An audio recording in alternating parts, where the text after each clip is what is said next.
see a big crowd. Yeah, I guess it's afternoon. Remember the time we're at. It is a pleasure to be out today. It's great. Actually, we've got a number of bill signings throughout the week, and this one's obviously kind of special. Not only because we got a great group here, but it was just about a decade ago when I first introduced a photo ID requirement.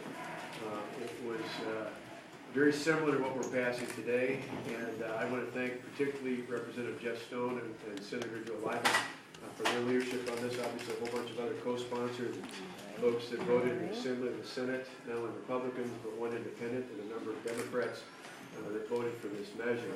And I think it's important. As we think about this, the integrity of each and every vote cast here in the state of Wisconsin is imperative. And some people would question, the impact. To me, something as important as a vote is important whether it's one case, 100 cases, or 100,000 cases. Making sure we have legislation that protects the integrity for an open, fair, and honest election in every single case is important, protecting in that case alone.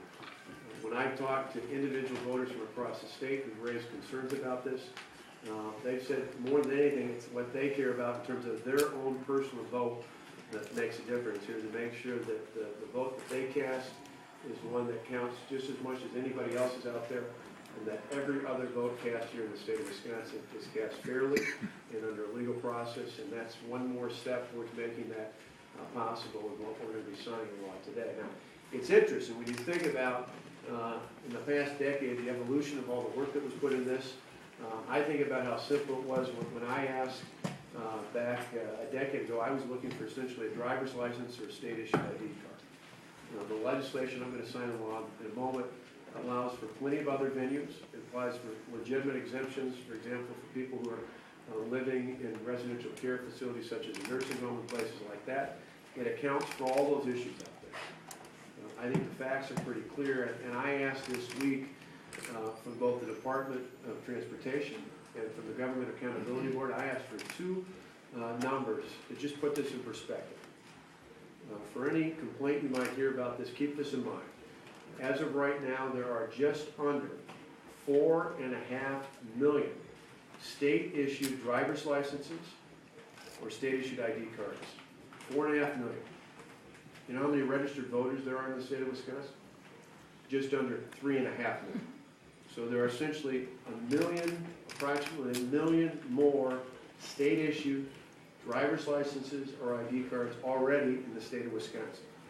So for anyone questions how this is going to be possible, the simple reality is there are literally close to a million more of the IDs out, just that first category, the category I asked for in the legislation a decade ago, and obviously there are plenty more examples, whether it's on our college campuses, whether it's our military personnel or others on our tribal governments. All of those IDs are included here as well as part of this legislation. And I'm pleased to say that. And as we speak, in the coming days, and it was already talked about earlier this week, the Joint Finance Committee is moving forward with the funding to ensure that this legislation is able to go forward and be fully implemented. And it's something that I'm proud to sign into law. So I'm pleased to be here today. One other just quick comment when we're talking about actions that the legislature is a part of and is pending in the coming days. Many of the folks standing here as well will be voting on this hopefully in the coming week or so. But we saw legislation introduced this week, the bill to pay the bills, as you call it. Talking about the budget, it's important to be mindful of that as well.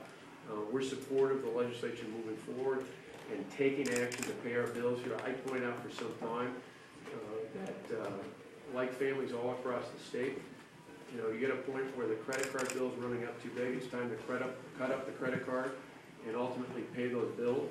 And after years and years and years of the state government running up the credit card bill, we're doing with the revenue that was brought in because of good, healthy revenue projections that came out recently, is making sure we're paying off the bills that are past due and the bills that are pending, so that it puts us in a better position, not just for this budget, but for coming budgets, to make sure we make a true commitment to the future so that our children and grandchildren don't face the kind of dire consequences many of us here across the country have been facing this year as well. So that's just an aside as we talk about it, but it's my thrill here today. The last thing I just want to do is not only to thank, as I mentioned, our two key lead sponsors, all the other co-sponsors who are here, lawmakers who voted for this measure, but many of the people in this room and many other people across the state have for years been standing up and saying, we need to have fair, open, and honest elections in this state. And while there are a variety of things that have been done and more things that need to be done in the future to continue to ensure that we have fair, open, and honest elections, one of the most obvious and one of the most sought-after things, and one of the things that really the public, in nearly every poll I've seen, it's not just been Republicans, but Republicans, Independents, and Democrats alike have repeatedly said that requiring a photo identification to vote was a common sense solution. It's something that we do in just about everywhere else in life.